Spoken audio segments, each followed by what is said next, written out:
Today, I want to talk about how Citadel just admitted in court to committing fraud. I want to talk about what's going to happen to Citadel as a result of their admission, but also what's going to happen to Northwest Biotheraputics and AMC and the other meme stocks as a result. So stay tuned and let's make some money. And now I'm going to dive straight in with the key information. So, Hang Loose Tweet is saying this is wild. Citadel and the other market makers just admitted in court that they do spoof orders. He said it's insane to realise there is actual litigation which proves everything we've been shouting about for the last 2 years. Now this is obviously to do with the case between Northwest Biotheraputics and Citadel currently being heard in court. Now the law firm Cohen & Milstein have just written a response on behalf of the plaintiff Northwest Biotheraputics in response to the defendant's pre-motion conference letters. So they've said, we believe the price of NWBO shares has not accurately reflected the trial results and the potential of NWBO due to the defendant's repeated manipulative spoofing of its shares, which has significantly harmed NWBO and hindered its ability to bring its life-extending product to market. And they've said the defendants, aka Citadel, actually do not dispute that they engaged in the spoofing transactions alleged in the complaint. Instead, the defendants argued that the complaint fails to adequately allege scienter or scienter.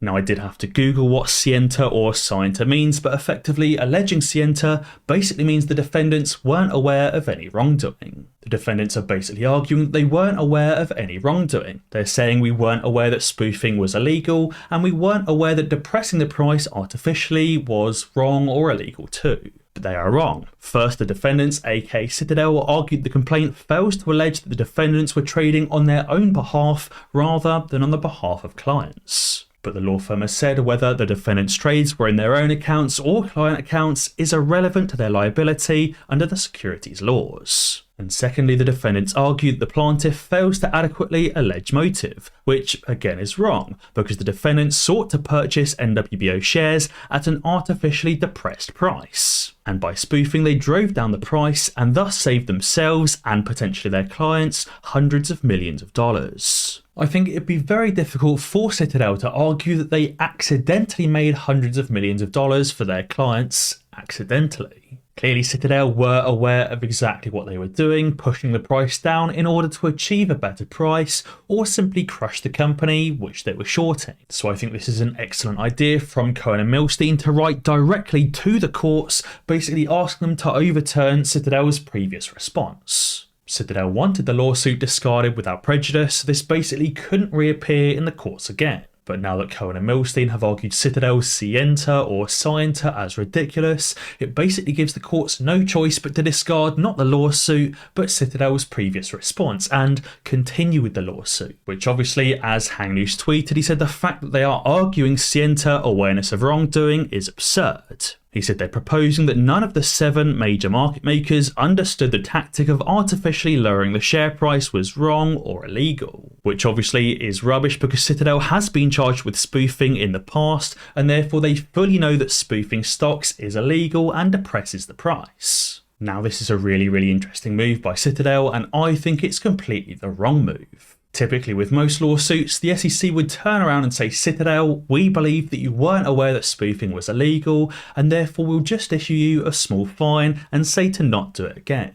Obviously Cohen & Milstein and obviously Northwest Biotherapeutics are completely aware of what Citadel is up to and what they have been up to over the last few years. They very much know that Citadel is fully aware that spoofing is illegal and Cohen & Milstein will progress and push the case further forward. I believe this could actually end up with the SEC or the Department of Justice or the FBI turning around and saying, Citadel, no, you were aware that suppressing the price and spoofing shares is completely illegal.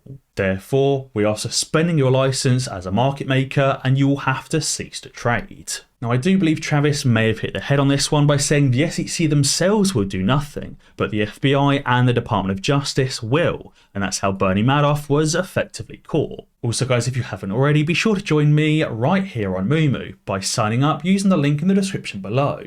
You can currently get 15 free stocks and commission-free trading and free level 2 market data. Moomoo is very easy to use, it's got a very simple UI and interface, and they have tons of trading and technical indicators. indicators. The SEC obviously turned a blind eye time and time again, just like they're doing with Citadel right now. And I'm sure if Cohen and Milstein were a little bit more ignorant, they'd probably allow the SEC to turn a blind eye once more. But the fact that they are fully aware of what Citadel is doing and has been doing, it's likely the FBI and the Department of Justice will progress it further. As I said, I do really believe this could end up with Citadel being in a lot of trouble and potentially being suspended as a market maker, if they don't go bankrupt first. You may be saying, hang on Tom, surely Citadel just made $16 billion ever last year, making them the greatest returning hedge fund of all time. Well, as Hang Loose tweeted, I don't really think that's the case. He said, how is Ken Griffin overtaking as the greatest trader ever when your largest long positions were tanking all year?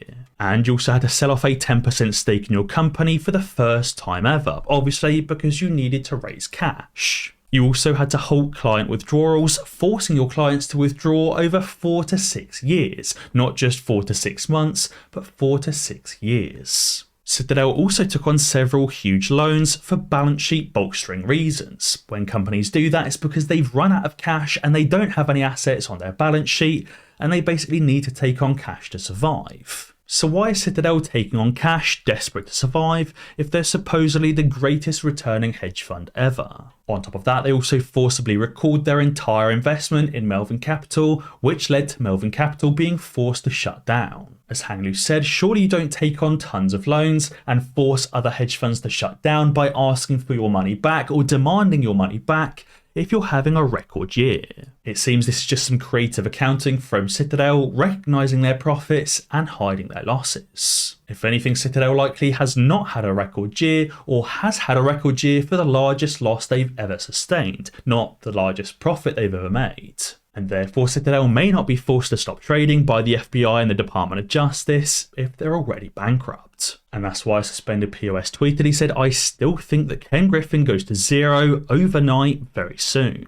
He said you don't short the entire market solo heavily and make $16 billion selling counterfeits, expecting to walk away without paying up. He said it's impossible to make that much in a bear market unless you're doing illegal manipulative rubbish. And on top of that, it also looks like the stock market is primed to fall further, as Finance Lancelot tweeted. He said, what if today, aka yesterday, was the fake breakout before the real move begins? You can see consistently over the last year, the S&P 500 has fallen a little bit before bouncing back up and then falling again. Again here in April, it fell before bouncing up again as a bit of a false breakout and then falling further. Again, if we look here to September, it fell before bouncing up again and falling further once more. And more recently in December, it fell before bouncing up again and actually breaking through the trend line as a false breakout before falling further once again. So he's basically alleging that while we did touch this trend line and fall and we're now bouncing back, he believes it's a false breakout and we're likely to fall further, starting the next leg down of the S&P 500 crash.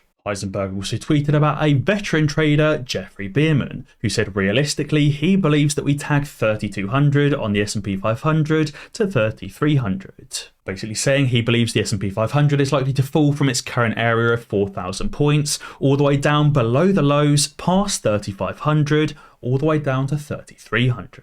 He believes we need one more leg down before the market crash is over, before the next bull run begins. And as I've said, during this final leg down, I believe that's when tons of hedge funds will be liquidated, causing the AMC squeeze. And that's why Al from Boston believes, he said the only way to beat Wall Street and the hedge funds is to hold indefinitely until they capitulate. He said the more they're over leveraged and the more toxic the risk, it means the more money they spend to hold their short positions. And that will happen until they get margin called and the system comes crashing down. These hedge funds have continued to hold their shorts on AMC while their wider long positions have been tanking all year, or all of last year. And the longer they hold these positions while the S&P 500 continues running further and further and further down, brings them closer and closer to liquidation.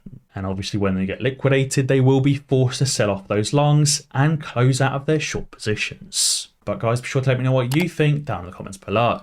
And as always guys, be sure to ding that notification bell, because that way you'll be alerted when I upload a new video. Cheers.